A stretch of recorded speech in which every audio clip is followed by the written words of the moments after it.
So if you're trying to make sense of the news, this Tuesday, February 17th, 2026, you are probably getting whiplash. Oh, absolutely. I mean, I'm looking at the split screen right now, and it just doesn't make any sense. On the left side, you've got Geneva. It's quiet, it's polite. Right. You have these diplomats in, expensive suits, shaking hands, talking about guiding principles. It looks like the machinery of peace is finally turning. It certainly looks like activity. Yeah. But whether it's actual progress, that's a totally different question, because if you just look at the other side of that screen. Exactly. The right side of the screen is the Strait of Hormuz. And there, it's not suits and handshakes. It's warships. It's anti-ship missiles. Yeah. You have the Islamic Revolutionary Guard Corps, the IRGC, shutting down one of the most vital shipping lanes on the planet, even if it's just for a few hours. And the leaders are trading insults that aren't just political jabs. They're referencing, 1,000-year-old religious wars. It's a massive disconnect. You have one hand extended for a handshake, and the other is on the trigger of a ballistic missile. And honestly, if you don't understand the context of the last 12 months, I mean, specifically the trauma of that June war, this whole thing just looks like madness. And that is exactly what we're doing in this deep dive. We are unpacking these high-stakes nuclear negotiations between the U.S. and Iran happening right now. We've combed through reports from Al Jazeera, the Times of India, and diplomatic cables to try and figure out how two countries can be ready for war and, making progress on peace at the exact same minute. And we really need to figure out if this is actually a negotiation at all, or if we're just watching the preamble to round 2 of the conflict. Let's start with the Geneva side of things, Yeah. the civilized side. If you just take the press releases at face value, you'd think we were having a breakthrough. You really would. Iranian Foreign Minister Abbas Araghchi came out of these indirect talks sounding, surprisingly upbeat. He's talking about a constructive atmosphere. He says they've reached an understanding on guiding principles. That almost sounds like they're drafting a treaty. I would be very, very careful with that phrase, constructive atmosphere. Okay. In diplomatic speak, that can often just mean nobody flipped a table. Yes, Araghchi is spinning this positively, but then you look at the U.S. response. Vice President J.D. Vance spoke to Fox News, and, he admitted it went well, and they agreed to meet again. The tone was just much, much cooler. It was. But the thing that stuck out to me wasn't just what they said, but who was in the room. Or I guess in the separate rooms, since the Omanis are shuttling messages back and forth. Right. U.S. delegation isn't your standard State Department lineup. Not at all. I mean, you have Special Envoy Steve Witkoff, sure. But the headline name is Jared Kushner. Donald Trump's son-in-law is back in the mix as a lead representative. And that signals something very specific, doesn't it? Kushner isn't a career diplomat. He's the Abraham Accords guy. He's the guy who focuses on economic deals and Saudi relations. Exactly. Putting Kushner in Geneva tells Tehran that the U.S. is looking for a transactional deal, maybe something involving the broader Arab world, and not just a technical nuclear agreement. It bypasses the usual bureaucracy. But again, they're indirect talks. Right, which is just, it's wild. You have the Omani foreign minister, Badir bin Hamad al-Busaidi, literally running messages between the Americans and the Iranians because they won't even sit in the same room. Feels a little archaic for 2026, but Yeah. Okay. So you have Kushner and Araghchi making nice in Geneva, Yeah. but then you get the rhetoric back home.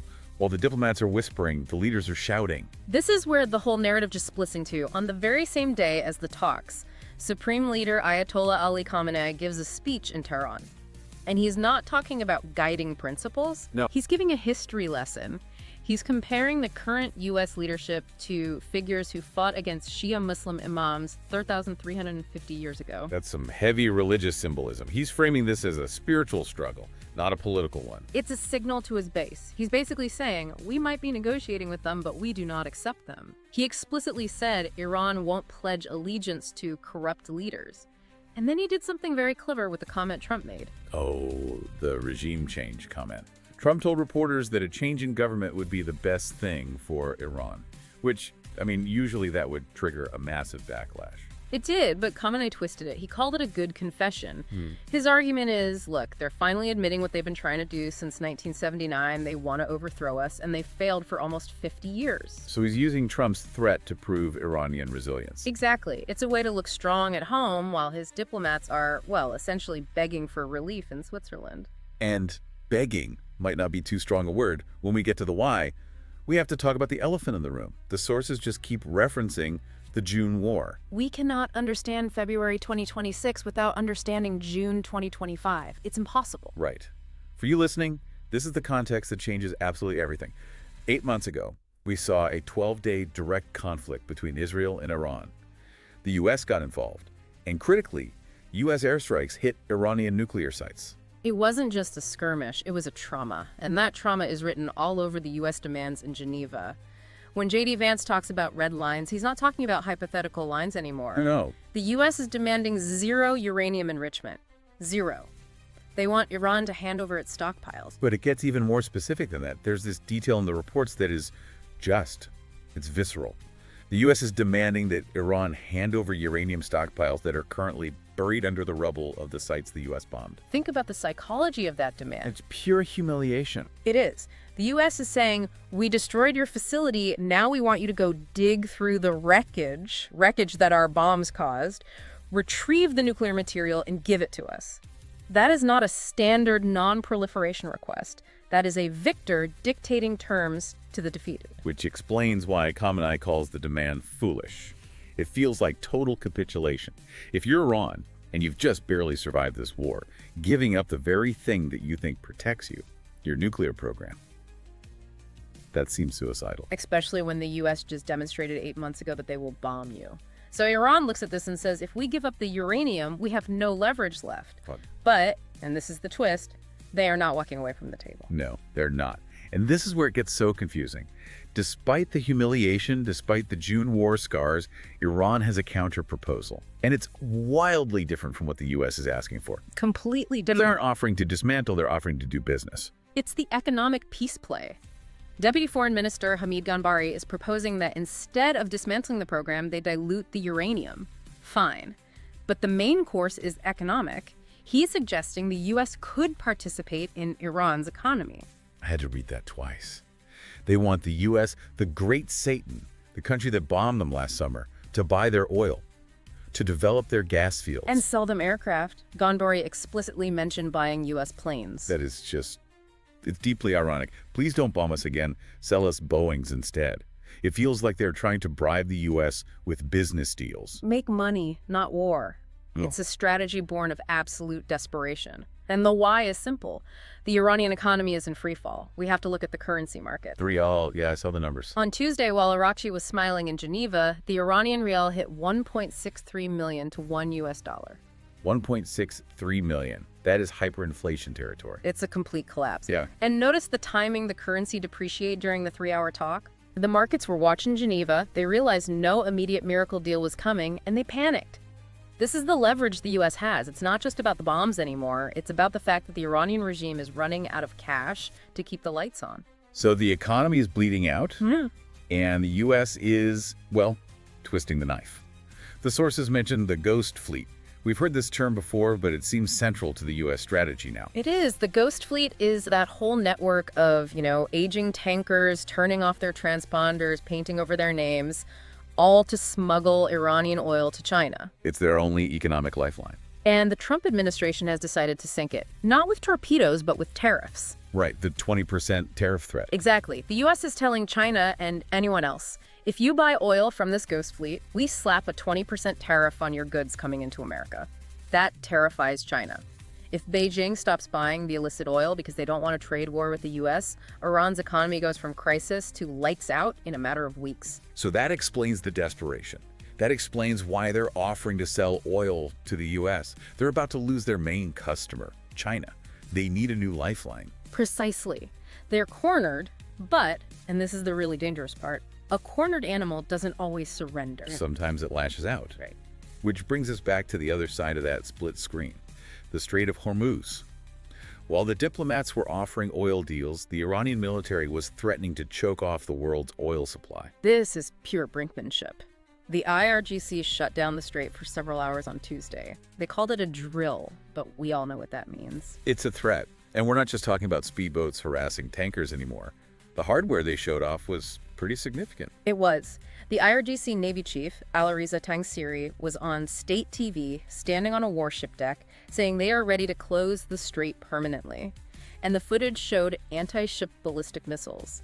This is a direct message to the West. You can crush our economy, but we can crash the global economy. And 20% of the world's oil flows through there. 20%. And Khamenei didn't mince words either. He specifically claimed Iran has weapons that can sink an aircraft carrier. He used the phrase, slap the U.S. military to the ground. That's bold, considering the U.S. response. Yeah. The Pentagon isn't blinking. They're sending a second aircraft carrier group to the region. They're deploying more air defense systems. So physically, in the water, the tension is higher than it's been since the war in June. Much higher. It really feels like we are seeing two parallel realities. The Geneva reality, where everyone wants a deal, and the Hormuz reality, where everyone is locking and loading. Yeah. But I want to zoom out for a second. There was a detail in the sources about where else the U.S. was negotiating that day. The Swiss coincidence? Yeah, the fact that parallel talks were happening with Ukraine and Russia and Switzerland at the very same time. I don't think it's a coincidence. It suggests a grand bargain strategy. The administration is trying to close multiple major files at once. Russia, Ukraine, Iran, Israel. It connects back to having Kushner there. I think so. They are looking for a global realignment. If they can solve the Iran issue, maybe that helps with Russia. If they solve Russia, maybe that isolates Iran further. It's incredibly ambitious. But is it realistic? The analysts seem pretty skeptical about the speed of all this. Well, Ali Vaez from the International Crisis Group pointed this out. The Geneva meeting was only 3 hours long. That seems incredibly short for preventing World War III. It is. The 2015 nuclear deal took 2.5 years of grinding negotiations.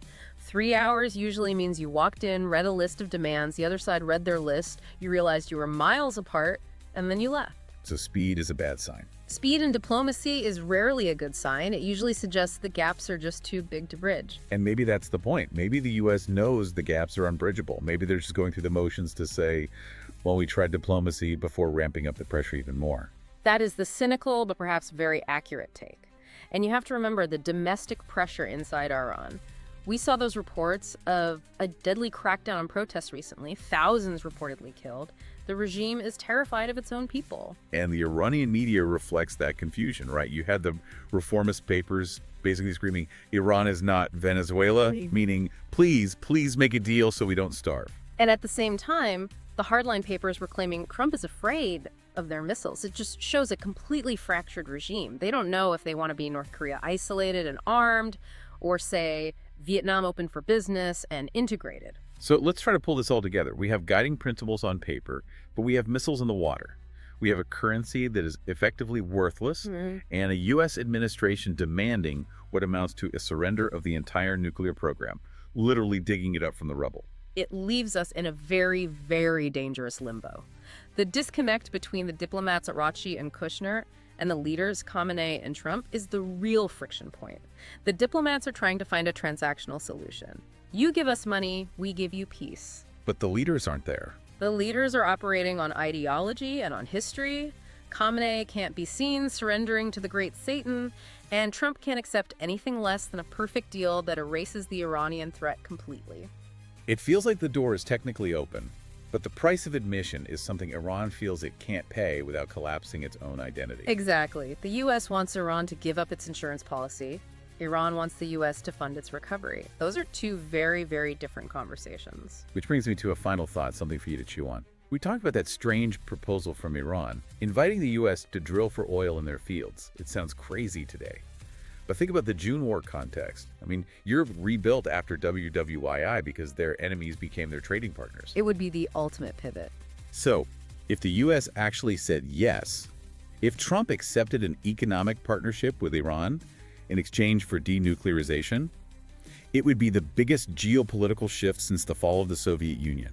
It would completely rewrite the map of the Middle East. It would turn the axis of resistance into a supply chain. Exactly. So the question is this. Is that business deal the art of the deal that everyone is secretly waiting for? Or is that just a fantasy we tell ourselves while the aircraft carriers get into position for the real show? That is the trillion-dollar question. And judging by the missiles in Hormuz, the answer might be coming sooner than we think. We'll be watching the split screen so you don't have to. Thanks for listening to this deep dive. Stay safe out there. See you next time.